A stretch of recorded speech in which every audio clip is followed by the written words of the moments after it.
Hello, I'm Cressida. At Christmas Mass, while the choir sang Silent Night, my sister turned to me, lips curled, and said, "I own that house now. Get out." And I smiled. Because what she didn't know was that I'd already hired a lawyer. This wasn't just about a house. It was about a lifetime of being erased, lied to, shut out of my own family's story. They thought I'd crumble. They thought I'd stay quiet. But have you ever watched someone steal everything from you while your parents watched in silence? What kind of family does that? Let me tell you how I made them answer for it. The candles in St. Mary's flickered gently, halos of flame dancing atop slender wicks, casting golden halos on the worn wooden pews and aging hymnals. I stepped inside quietly, the cold trailing in behind me before the heavy doors shut with a soft thud. A hush lived here, broken only by the faint rustling of coats, the creak of old pews, and the low drone of the choir warming up in the back. The scent was unmistakable. Pine boughs draped around the altar, mingling with frankincense and dust, that particular perfume of old sanctuaries and long-held secrets. I inhaled deeply, letting the nostalgia cut through the present for just a moment. This church used to be a refuge. Years ago, I would walk through these doors beside my mother, my small hand curled into hers, hopeful heart fluttering at the stained glass glow and holy water's chill. It had been peace once, a place where everything felt sacred, untouchable, protected. But tonight, that illusion would shatter. Though I didn't know it yet, this would be the night I realized nothing, not even faith, was immune to betrayal. I slid quietly into a pew, halfway down the aisle, and let the silence settle over me like a second skin. My coat rustled softly as I removed it. The wood beneath me was cold and familiar. I pressed my hands into my lap, breathing in slow, as if I could anchor myself to the rhythm of the church itself. I looked ahead. Callista sat in the front pew, perfectly composed, her silhouette poised in that way she always held when she wanted to command a room. She wore a striking red wool coat that screamed for attention, luxurious, deliberate, theatrical. Her hair gleamed under the light, styled just so. Around her were a half-moon of cousins, godparents, second and third aunts once removed. She smiled when the choir began, the corners of her lips tilting with quiet victory. From 3 rows back, I watched. She turned slightly. Our eyes met. I gave a small wave, restrained, polite. She didn't return it.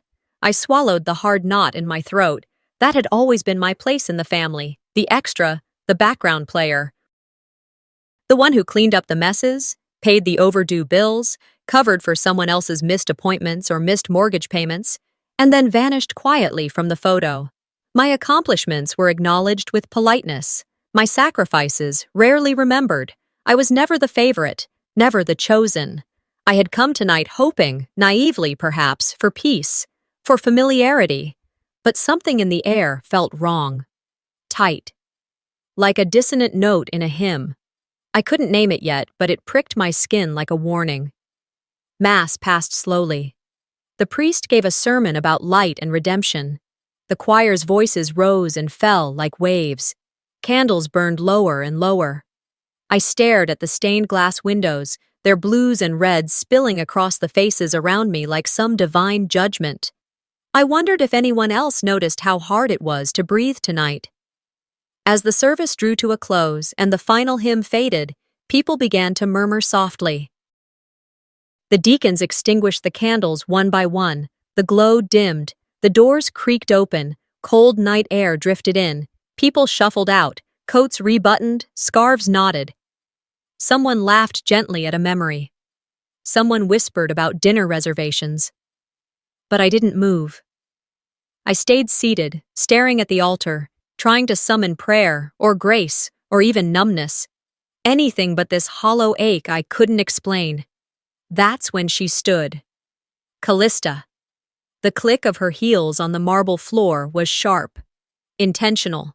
She turned to face the crowd, her voice suddenly clear and sharp as crystal through the nave. "As of tonight, that house belongs to me." Every movement in the church froze. She continued, her voice cold and triumphant. "You all know what I've done. The mortgage I carried, the upkeep, the taxes. I've done what needed doing. So I'm saying it plainly now. Get out. Gasps erupted. Murmurs crashed through the silence like breaking glass. Get out. My heartbeat stalled. My hands clenched the wooden pew in front of me. I could feel the confusion ripple through the congregation. Whispers flared around me. What is she talking about? Which house? Is she serious? Faces twisted with surprise, with discomfort. Some stared at her openly. Some looked anywhere but at me. Some, incredibly, looked smug, like this was the moment they'd been waiting for. I turned toward my mother, 2 pews behind me. She sat perfectly still, hands folded, face pale, but she didn't speak. She didn't flinch. She didn't stop it. And then, the projector flickered on, a screen lowered, a beam of light cutting through the sanctuary like a blade. I turned slowly. Photos filled the screen, slide after slide.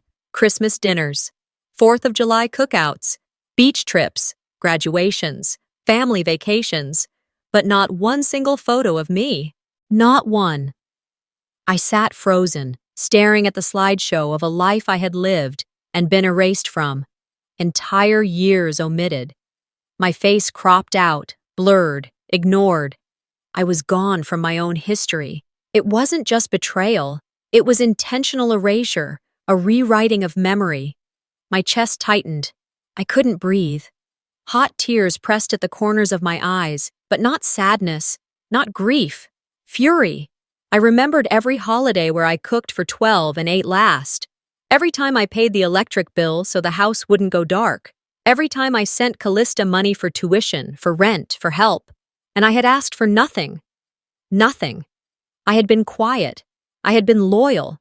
And they had rewritten me right out of the narrative. But something cold and clear settled inside me then. Not bitterness, but resolve. Sharp-edged. Unshakable. I rose slowly, refusing to let my knees buckle. I walked past the pews like a soldier marching through smoke, through the family that had used me like scaffolding and then built over me. I stopped in front of Callista. She didn't blink, didn't smirk. She stood there, bold in red, pretending this was her triumph.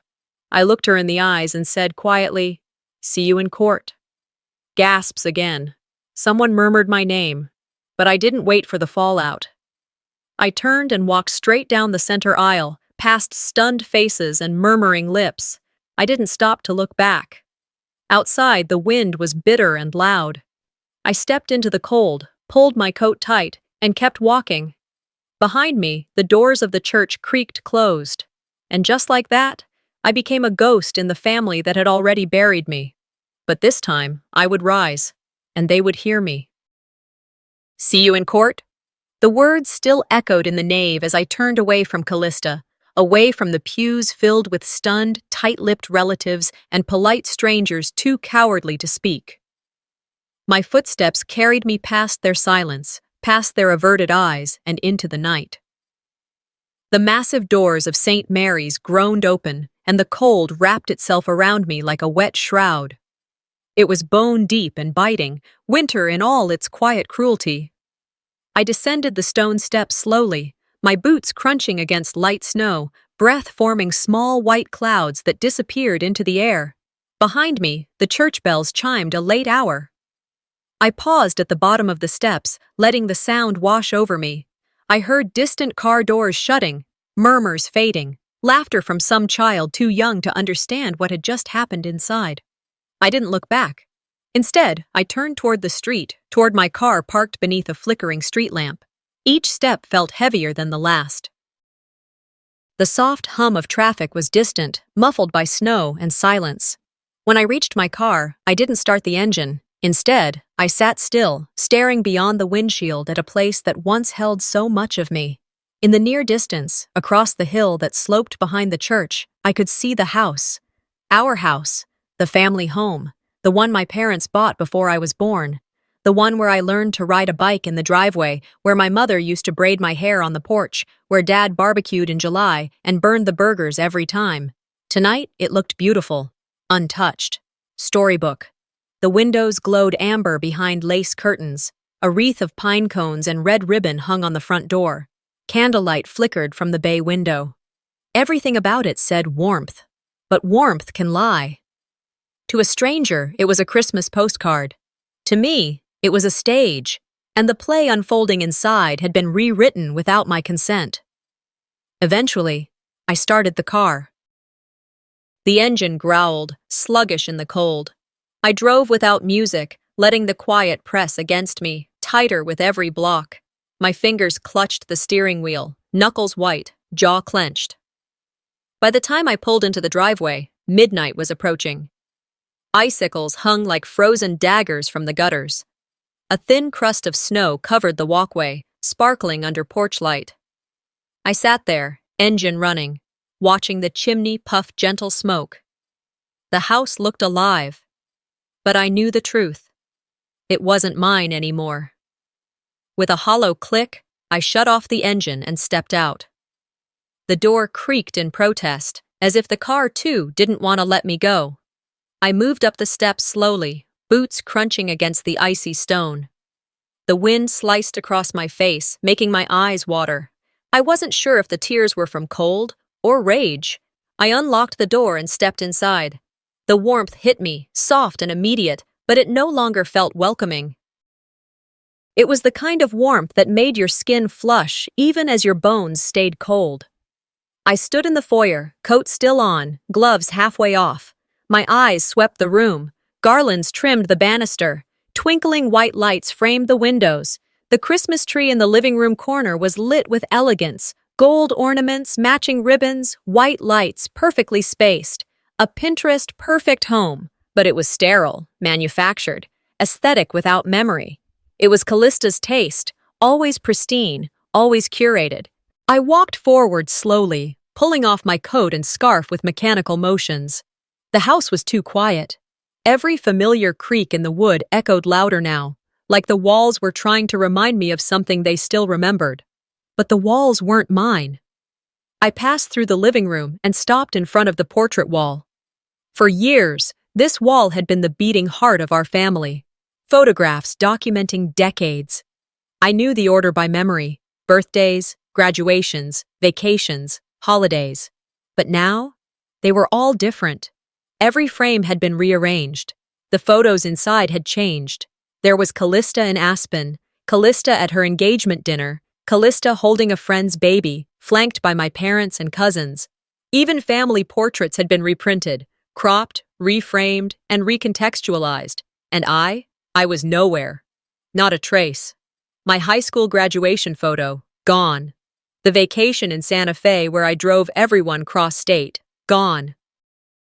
Even the silly Halloween shot with Dad in matching wizard hats, gone. The house had erased me just as Callista had erased me from the church slideshow earlier tonight. It was deliberate. It wasn't grief or oversight. It was surgical. My phone buzzed. I checked it with a pit in my stomach. A text from my cousin. "Heard you're moving out. Callista said it's for the best. Hope you're okay." Hope I'm okay? I stared at the screen. My chest tightened.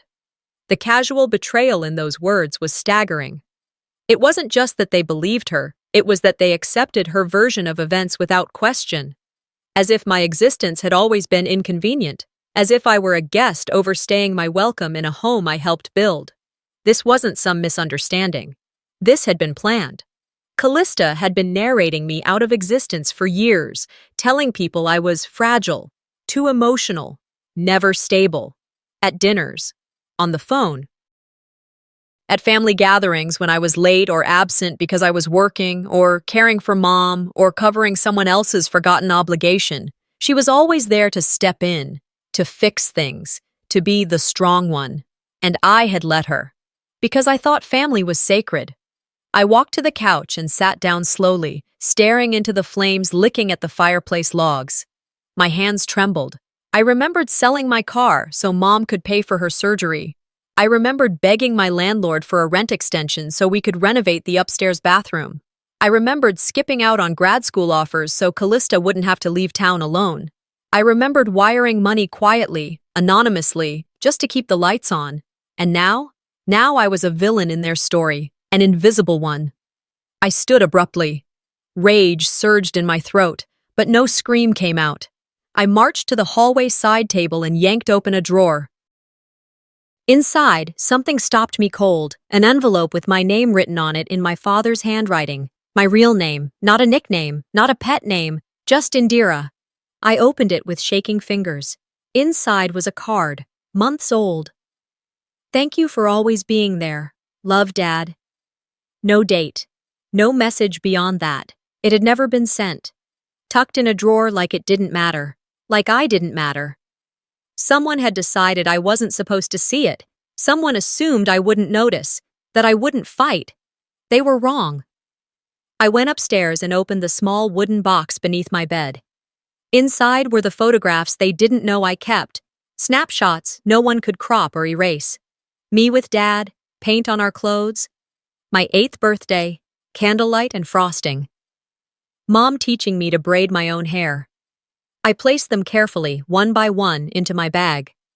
Downstairs, I passed the mirror in the hallway. I stopped. My reflection stared back, eyes weary, face pale, hair undone, but there was a flicker behind my gaze, not sadness, not loss, resolve. I pressed my palm to the glass and whispered, "You may have erased me from the walls, but I was here." Then I turned, photos clutched close, and locked the door behind me, one last time. I stepped into the house with my keys still clutched in one hand, the other braced against the cold wind that rattled bare branches outside the windows. The heavy front door shut with a hollow thud behind me, sealing me into a place that once felt like sanctuary. Now, it barely felt like mine at all.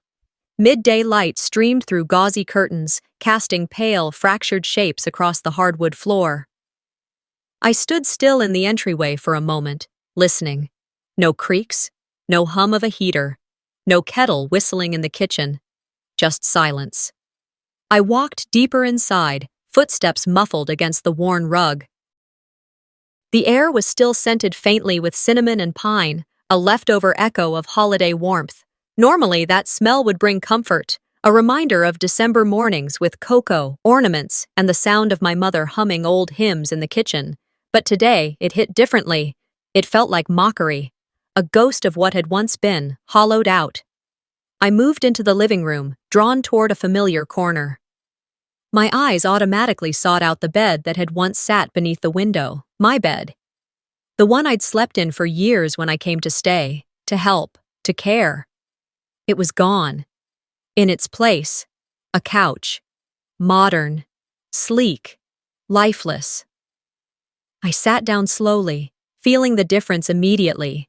Too firm, too impersonal. I sank into it, the weight of it pushing against my bones. I closed my eyes and breathed in the quiet. That's when I heard her voice again in my mind. "I own that house now." Callista's words, delivered so casually at the church, reverberated through my ribs like a second heartbeat. I opened my eyes and looked around the room. The same walls, the same fireplace, the same windows I'd watched snow fall through as a child. But the feeling had changed. It was like someone had taken my memories, scrubbed them clean, and replaced them with a curated version of someone else's narrative. This wasn't home anymore. It was her stage, and I was the ghost wandering its aisles. I rose and moved through the room slowly, trailing a finger along the furniture, the bookshelves, the counters, objects I once knew by heart. Now they all felt off, like I'd stepped into a replica designed by someone with only partial blueprints. I passed the kitchen. The scent of cloves still hung faintly in the air. I paused at the bottom of the staircase. That's when I heard it. Laughter from upstairs. Loud and unguarded. It was Callista. Her voice rang clearly down the staircase as she spoke on the phone with someone, some cousin or family friend.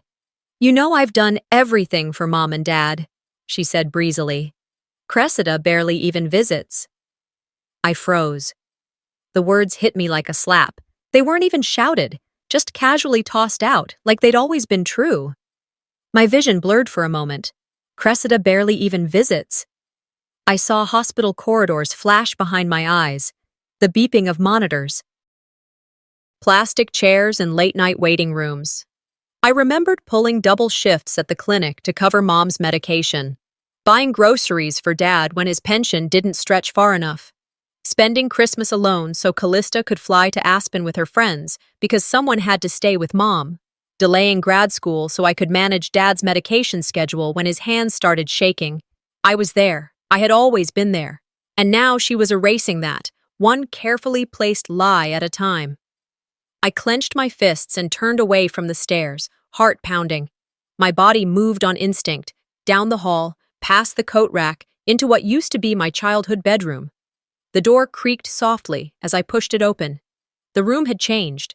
The bed had been removed, the posters stripped, the carpet partially rolled back. Cardboard boxes were stacked in one corner, half labeled in Callista's handwriting. Old linens, craft supplies, misc. But in the back of the closet was my memory box, covered in dust, forgotten, or perhaps overlooked. I pulled it out and crouched on the floor. Inside were faded receipts, old medical bills I had covered myself, a handwritten care calendar I kept during Mom's recovery with notations. AM, meds, PM, walking laps, soup ready by 5 p.m.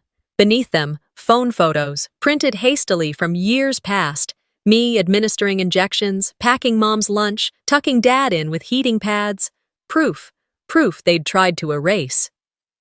I gathered the contents and moved down the hall into what used to be Dad's study. The scent of old paper still lingered, comforting and familiar. The desk was still there, though it had been tidied up, its drawers stacked with fresh stationery and new pens, except one drawer. One drawer remained locked. I stared at it. The front was scratched, as if someone had tried to pry it open once. I scanned the room. My gaze landed on the old globe stand on the side table. I lifted it gently. Underneath it, taped to the wood, was a small key. I held my breath, slid it into the drawer lock, and turned. Click. The drawer slid open. My fingers fumbled inside. There it was, a property deed, dated 6 months ago. Signed, stamped, filed. I scanned it quickly. The signatures were all in Dad's name, none of them mine. Callista's name was listed as the sole inheritor of the home. No co-signers, no witness from my side, nothing about me. Just Callista, legally hers. My chest tightened. My throat burned. Still clutching the deed, I reached for my phone and dialed Dad. 2 rings, then voicemail. I called again. This time he picked up. His voice was tired, distant. "Talk to your sister," he said. "She's handling it now." No apology, no explanation, just talk to Callista. My hand trembled as I hung up. I closed the drawer slowly, as if sealing away a betrayal I wasn't ready to touch yet. So this was it. The house. The narrative. The legacy. All passed on. All without me. And still, I refused to be erased. I pulled out my phone and scrolled to Amanda, an old friend from law school. She was a paralegal now, sharp and relentless. I tapped her name and hit call. She answered groggily, clearly having been mid-nap. "Hey," I said. My voice cracked, but I pushed forward. "I found a deed, signed 6 months ago. All in Dad's name. No cosign, no legal notice to me." She was quiet for a moment, processing. Then, "If the signature's forged, or coerced, it's fraud. If the transfer didn't include your legal notice, we can challenge it. Get me everything, emails, messages, any proof she pressured him. We'll build a case." I exhaled. A full breath for the first time all day. This was no longer about a childhood home. This was war. I stared down at the memory box, the photos, the calendar, the card that said, "Thank you for always being there." And I whispered into the phone, "She declared war. Let's make it official." And so it began. When I hung up the phone after speaking with Amanda, the silence in the room expanded until it felt like a second presence. Not comforting, oppressive, like grief pressed into drywall and carpet. I sat on the edge of the unfamiliar twin bed, staring at the neutral curtains pulled half closed against gray daylight, their fabric too sterile, too wrinkleless to feel real. This wasn't home, it was just a temporary rental. Walls I didn't choose, floors I didn't love, furniture that didn't remember me. And yet, I told myself, you'll learn their contours soon enough. I leaned forward, rubbing my temples, fingers pressed against skin that had grown hot with stress. My mind replayed every detail of the last 24 hours, over and over again. A deed, a signature that wasn't mine, a family home handed away, a voice on the phone. We can challenge it. I closed my eyes.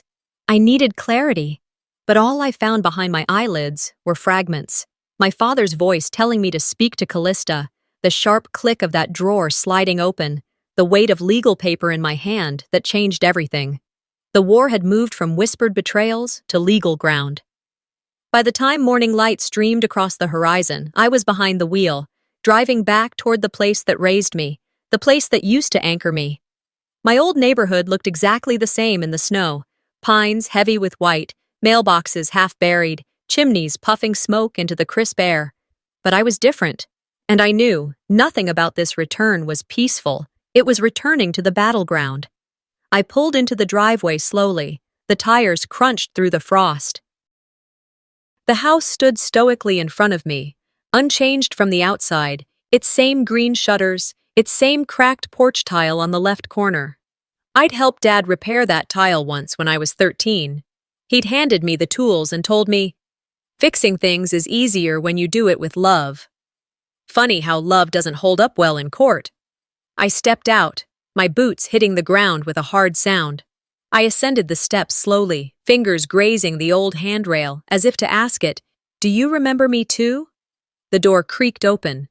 Inside, the house smelled the same, cinnamon, pine, something slightly citrusy. The scent had outlived its meaning. It used to say, home. Now it whispered performance.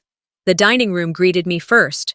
It was set, a long table, white linen runner, napkins folded in rings, centerpiece with glitter-dipped pine cones, not a soul in sight, but someone had staged it for warmth, for image.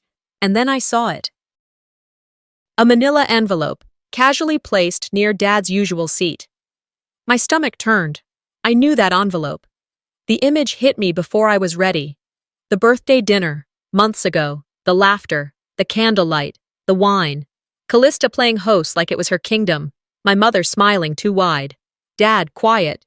And then, Callista had leaned over with a document. "It's just about upkeep," she'd said. "Maintenance rights. Legalese." I remembered the wine, the warmth, the fatigue, and their words, Callista's charm, my parents' nodding reassurances, just a formality. So I had signed it. I didn't ask questions. I had trusted them. Now, in the hollow quiet of this very room, that trust felt like a noose I'd slipped over my own neck. I sank into a chair and reached into my bag. I opened the trash folder on my phone. Scrolled. There it was. Voluntary relinquishment of claim. Informal asset agreement. I opened the PDF with trembling fingers. The words blurred at first. Then they came into focus. Legal jargon, disguised as harmless phrases. But I understood now, that document I'd signed wasn't about maintenance. It was about surrender. I had signed away my claim to the house. That night, she had smiled while slipping the knife. I stood abruptly, my legs shaky, my breath uneven. I paced the floor like a trapped animal, my mind chasing down every detail I missed. That night, she'd poured me another glass. I'd been tired from working back-to-back shifts. I'd been vulnerable, lulled by the illusion of family, and they had used that. Dad had looked away. Callista had waited until I blinked. I stepped into the hallway, and there she was, Callista. Standing in the kitchen doorway, phone in hand, eyes scanning a text. Her coat was off. Her boots echoed softly against the tile. She was at ease. She knew she had already won. But I wasn't here to crumble. "I know," I said softly. She looked up. Calm. Neutral. That same unshakable composure. Her voice didn't even rise. "No what?" "You lied," I said, louder now. "You told me it was a maintenance form." She didn't flinch. She didn't deny it. Instead, she offered the oldest trick in the book, condescension. "Maybe," she said, "you should have read it." Her tone sliced deeper than a scream ever could. My cheeks flushed, not from shame, but fury held back. My voice didn't shake this time. "Next time," I said, "I will. So will a judge." That got her. Her expression flickered, barely, but I saw it. The small tremor in her eyes, the blink that lasted a half-second too long, the grip on her phone tightening. She scoffed. "You're dramatic." I stepped forward, steady, calm. "No," I said. "I've been quiet. There's a difference." I turned. She didn't follow, but her presence hung behind me like smoke. I opened the front door. The wind met me like an old friend, sharp, cold, bracing. I didn't look back. But I pressed my palm against the wood as I shut it gently behind me. She may have the deed, but I had something more permanent: memory, witness, proof. I pulled out my phone and opened the folder Amanda told me to create. Inside, photos, calendar logs, care notes, voicemails, a copy of the hospital meal chart I'd maintained, messages from Mom, texts from Dad asking for help. Time-stamped evidence of every sacrifice I'd made while Callista was sipping wine and telling relatives she was the only one who showed up. I had receipts now, and I had fire. Evening fell fast. The sun dipped and snow dusted the edge of the lawn. I sat on a bench near the oak tree Dad planted the year I was born. I wrapped my coat tighter, phone still in hand. My boots disappeared slowly under a layer of white. The yard was still. But inside me, something stirred, a resolve hard-earned, a quiet fury reshaped into focus. This wasn't just about a house. This was about a legacy, mine. And I would reclaim it, piece by piece. That morning, the promise I had made under my breath, "This is the last time you trick me," still echoed in my mind like a vow carved into stone. No more hesitation, no more doubting myself, no more flinching in the face of her calm lies or their silences. I packed quickly, but with purpose. I didn't grab everything, just the essentials. My laptop, a portable drive, notebooks with handwritten margins, a bag of clothes, some family photos I kept hidden in a drawer, the kind Callista hadn't had the chance to erase yet, a half-full journal, and coffee, lukewarm, bitter, just enough to steady my hands. When I returned to the rented room, a modest studio on the second floor of a converted duplex, I didn't collapse into bed like I might have weeks ago. I didn't cry. I didn't call anyone to vent. I set up my war room, a folding table I dragged from the closet, my laptop, piles of manila folders, scattered receipts, scans of birthday cards and bills, a post-it with Amanda's number, a legal pad covered in notes and arrows and timelines. I opened the curtains slightly, letting in the gray light of a snowy afternoon. Outside, the rooftops across the lane were dusted in white, icicles hanging like sharpened teeth from the gutters. I didn't shiver. The cold didn't bother me anymore. I opened my laptop and inhaled deeply. Then I started digging. Years of emails, scanned PDFs, text messages from every holiday, every crisis, every "can you pick up Mom's prescription?" Every "I'm short on rent this month." Every thread where I offered help. Every one of Callista's condescending "thanks, sis" replies. I had archived all of it out of fear. Fear that I'd be blamed, that no one would believe me, that I would forget my own side of the story. But now, I wasn't broken anymore. I was calculating. My fingers moved fast across the keyboard, cross-referencing dates and attachments. I opened the earliest draft of the asset agreement, the one Callista had sent under the pretense of shared responsibility. In it, one clause was unmistakable.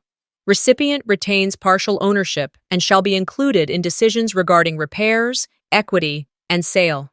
I opened the final signed copy, the one from that night. That clause? Gone. The wording had changed.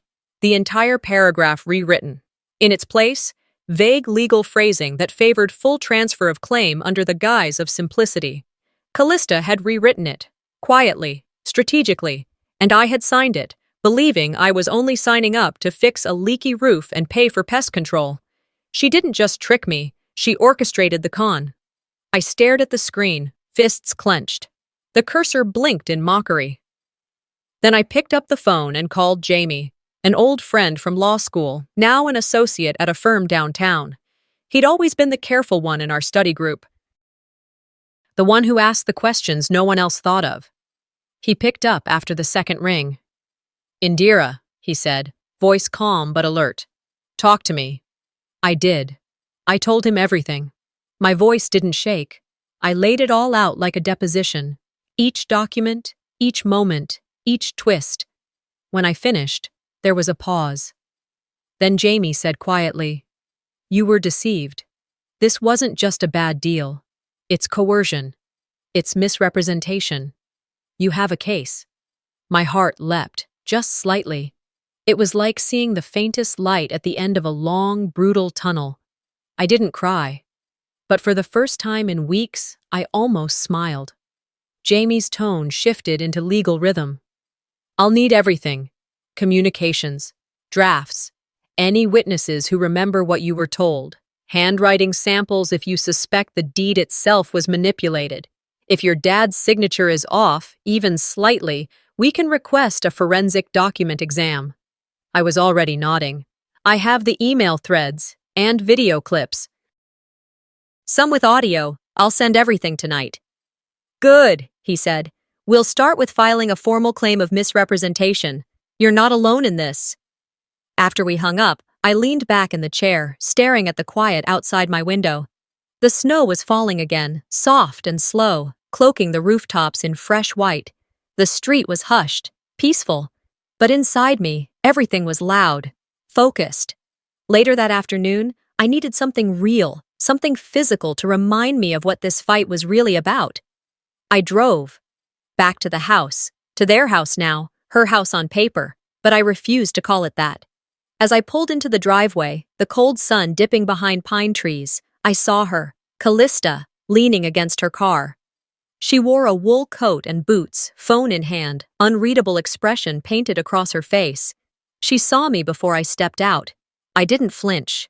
I walked up slowly, not confrontational, not afraid, just resolved. "This isn't over," I said softly. "You may control the house, but you don't control the truth." She tilted her head slightly, her lips curled in that trademark smile, the one she wore like armor. "You don't scare me," she replied, voice light, dismissive, certain. I didn't blink. "Not yet," I answered. Her smile faltered, just for a second. It was barely visible, but I caught it. Power shifts in silence, in micro-expressions, in truths you refuse to bury. She didn't speak again. I turned and walked toward the garage to retrieve a few old boxes, mementos she hadn't yet touched. I didn't ask permission. She didn't offer resistance. When I returned to the rented room that evening, I sat in front of my laptop again, screen dimmed, fingers poised. I clicked open a folder marked Christmas, 2009. Inside, grainy videos, poorly lit, taken on an old phone with a busted lens. I scrolled until I found the one I was looking for. Dad, me, the living room, laughter in the background. He leaned in, speaking low, camera just barely catching his words. "Thanks for helping with the roof repairs," he said. "I know you didn't have to. I appreciate you." I paused the video. That moment, off camera, not performative, just real, proof. He had seen me. He had known. And even if they all pretended otherwise now, that clip mattered, not just legally, emotionally, spiritually. I clicked save. Then I backed up the file again, to 3 separate drives. Tomorrow, I would begin the process. Filing, subpoenaing, confronting. I would drag this lie into the light. But for tonight, I allowed myself stillness. The room was quiet. The snow was falling. My spirit, though bruised, was undefeated. I wasn't just preparing a case. I was reclaiming my story. And this time, they would hear me. I stepped carefully up the walkway toward the house I had once called home, heart tight with quiet rage and a kind of grief I didn't yet know how to name. The afternoon air carried a sharp bite. The sky above was pale with winter sun, casting long, narrow shadows across the stone path. The pines lining the yard were still, like they were watching. I reached the top step and hesitated for a moment before reaching for the front door. The brass handle felt colder than usual. I twisted it. It didn't budge. Locked. I tried again. Firmer. Still locked. My stomach sank. The lock had been changed. My eyes dropped to a slip of paper, barely an inch wide, taped to the center of the door. Tenant not authorized. The words were typed in block letters. Clean. Impersonal. Final. I took a step back. Everything inside me froze. I turned slowly, walking around the side of the house toward the utility box. I crouched and opened the panel, flipping the main switch. Nothing, no click, no hum, just silence. I walked back up and tried the porch light switch, reaching over the railing. Dark, no lights. Inside, the windows were dark too. Shadows and stillness. I stepped down the front steps, my boots crunching softly against leftover snow, and walked around the perimeter. The curtains were drawn in every room. The house was lifeless, but not empty. It had been sealed. No mistake, no misunderstanding. This was deliberate, effective. I had been shut out. That evening, I sat by the window of my rented room, laptop balanced on my knees, hands cold from hours of typing and organizing files for Jamie. Snow dusted the rooftops across the street, a slow flurry falling beneath the amber glow of the street lamp. The screen glared in front of me, and I absent-mindedly scrolled through social media. Then I saw it, Callista's newest post, a video, captioned, "Finally mine, fresh start." I clicked, heart thudding. The video opened with her voice, light and giddy. "Hey everyone, just wanted to give you a little tour of my newly renovated space. It's been a long journey, but I finally get to call this place mine." The camera panned across the familiar living room, new linens on the couch, new art on the walls. The furniture was rearranged, the bookshelves reorganized, a curated version of the home, sanitized, stylized, stolen. The comments poured in. "Stunning renovation. You earned this. What a beautiful transformation. Manifesting a home like this one day." My chest tightened. None of them knew the truth. That I had been locked out. That my name had been forged. That my claim had been quietly stripped in shadows and signed over without consent. Then, something caught my eye. In the corner of the video, the fireplace mantel, there it was, my necklace, a thin silver chain with a small moonstone pendant I had worn as a child, gifted by my mother when I turned 10. I hadn't worn it in years, but I had tucked it into a jewelry box in the upstairs bedroom. It had meaning. It had memory. It was mine. And now it was sitting atop the mantel like a prop in someone else's life. She hadn't removed it. She hadn't erased everything. I paused the video, screenshot it. Then I messaged Jamie. She left evidence. The next morning, I walked into the utility office downtown, ID in hand, coat zipped up to my chin. The waiting room was quiet, just a few people filling out forms. Fluorescent lights buzzed above.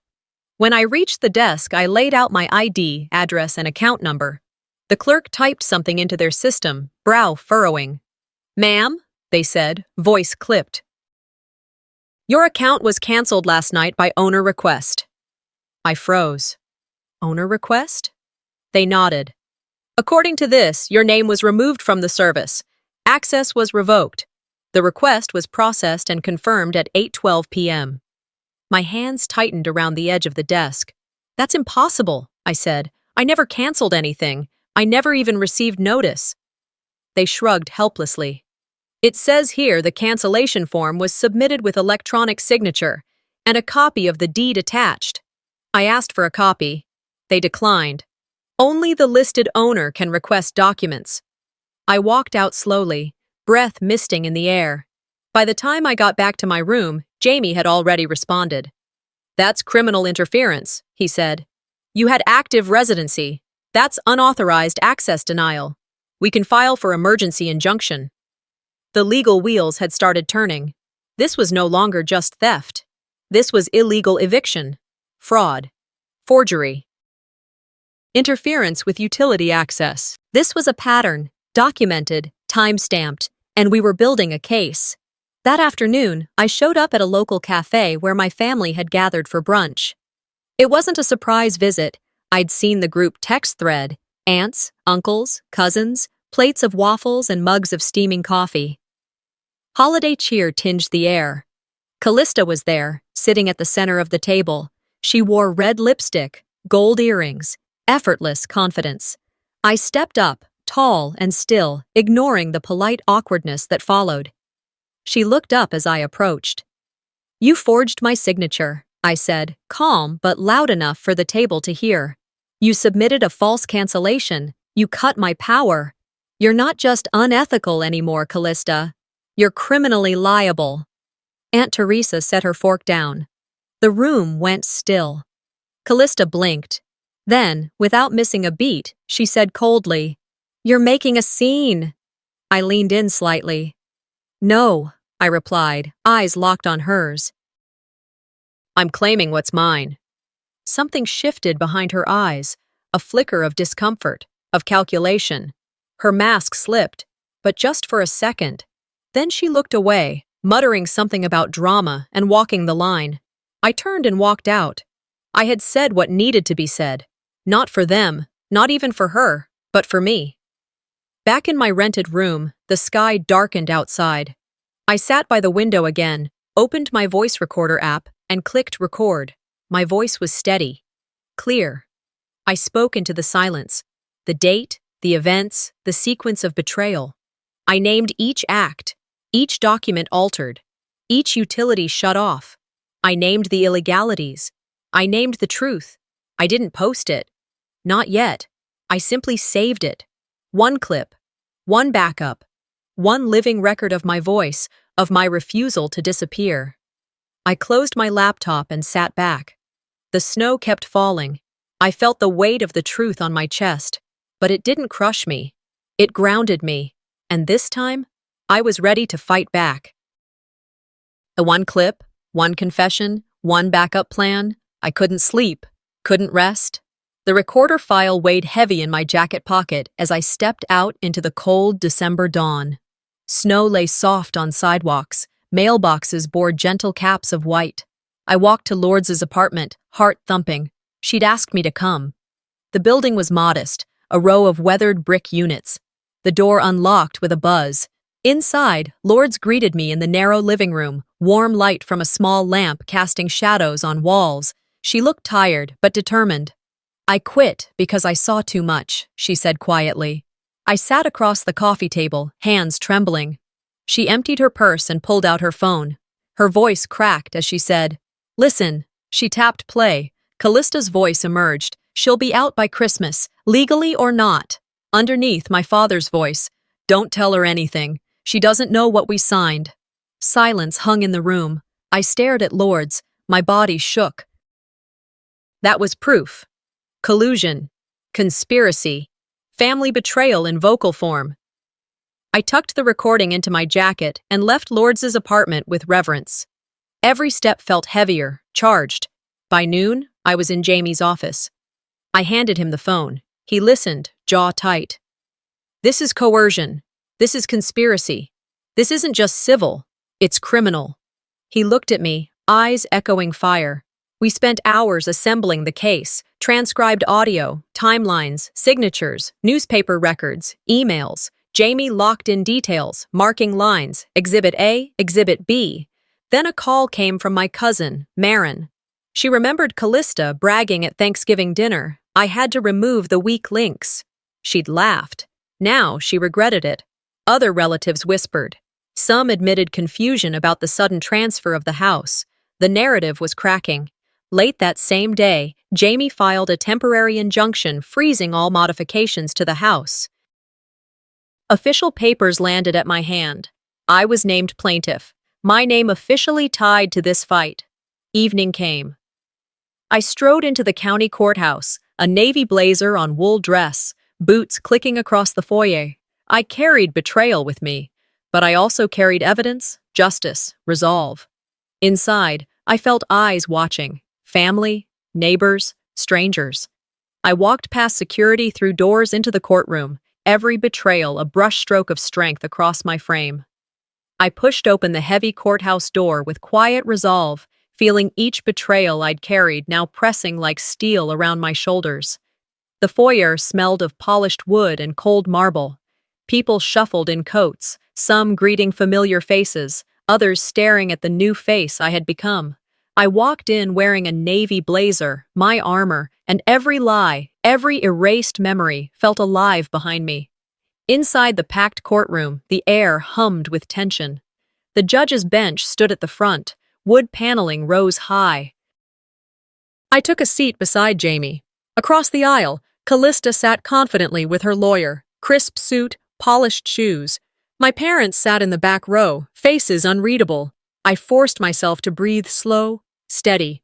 The bailiff called the case. Jamie rose first. He approached the bench, reports in hand. He presented the signature analysis.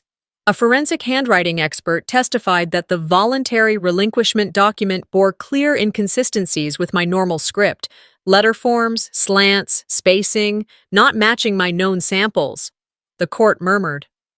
Callista's eyebrows twitched, her lips pressed into a thin line. Then Jamie asked for the recording. The judge nodded.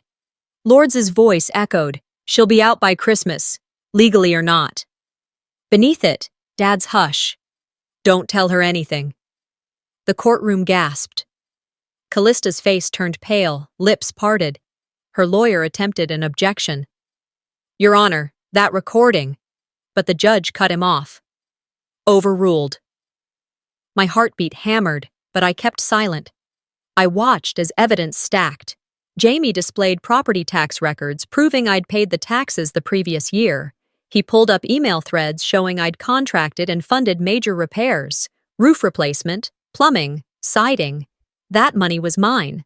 The house had never been hers entirely. The judge leaned forward, flipping through docs. His tone crisp. Relinquishment clause unsustainable under these findings. Temporary injunction will be extended. The civil claim may proceed, and Ms. Callista's actions warrant further investigation. Light flooded me. Justice was not total, but it moved. Callista rose abruptly and strode past me. She didn't glance my way. My father followed. He stopped, knees creaking, and said softly, "I didn't know how to stop her." My throat ached. I met his eyes. "You didn't even try." No tears, only quiet strength. I walked out into the cold December air. The sun had climbed above treetops. It glinted on fresh snow, catching half my face. I stepped forward. Not as the forgotten daughter, I stepped over the threshold of the house one final time. The door creaked softly, echoing memory. The rooms lay bare and quiet, yet in the hush I felt resonance. The walls had held laughter, tears, all of it. I carried a box of ornaments, worn, chipped, with faded ribbons. I placed it gently on the dining table, items from Christmases past. A ceramic snowman, a cracked glass angel, a small bell that used to ring in Mom's hand. The house felt both empty and full. I wandered through each room, the living room with its scuffed floorboards, the kitchen where I helped Dad hang lights, the hallway where I once raced Callista to open presents. My footsteps stirred dust motes in shafts of pale winter sunlight. The smell of old wood, of forgotten joy, caught in my throat. In one corner, I saw the faint outline of a stocking, faded, perhaps untouched in years. In another, a scrap of wrapping paper left behind. My mind drifted to Christmas mornings long ago, me and Dad dancing to holiday tunes, Mom rearranging small lights. Every corner bore a ghost of what was. I moved to my old bedroom. It was sparse now, walls bare, furniture gone. I opened a drawer and found letters I had penned but never mailed, apologies, birthday wishes, unsent confessions. My handwriting curled in the margins. I read one, voice soft. I always tried to be enough. I folded it and placed it over a tiny flame in the fireplace. As it curled and smoked, I exhaled with relief. Letting go doesn't mean forgetting, but freeing myself from what I couldn't change. Later, I heard a quiet knock on the door. I opened it to see Mom standing there, hat in hand, eyes red but gentle. She held a tin pie and a small metal box. She said nothing. She offered the pie, then handed me the box. Inside, old photographs. My childhood with my grandmother, me smiling with Dad, moments I thought were lost. And a note. she would have been proud. I didn't speak, I nodded. She lingered, looked around at the rooms. Then she turned and slipped away into the dimming daylight. The snow cast a pale glow. I closed the door and sat again at the table, opening the box, running fingers over the faces in black and white, all mine. In the stripped bedroom, I retrieved my laptop. No pain welled up. I opened a blank document and typed, "For anyone who's ever been erased from their own family's story." The words formed slowly, deliberately. I paused often, thinking back. My story, once silenced, now had a voice. At dusk, I strung one strand of lights in the front window. The bulbs shivered alive, soft amber glow across the snowy front yard. I stood back and whispered, "It's not perfect, but it's mine again." The house didn't belong wholly to me yet. The battle wasn't over. But I felt quiet power in that glow. As darkness settled outside, I stood at the window, holding that promise. There won't be another chapter, just a woman, a house, and the quiet promise of beginning again. Sometimes, the deepest scars don't come from strangers. They come from the ones who once sat beside us at the holiday table. This story wasn't just about a house or legal documents. It was about reclaiming a voice that had been silenced, standing up when you're told to sit down, and learning that justice doesn't always come wrapped in a bow, but it can come. What would you do if your own family tried to erase you? Share your thoughts below. I'd love to hear your story too. If you found this powerful, don't forget to subscribe. More real-life stories of courage, betrayal, and redemption are on the way.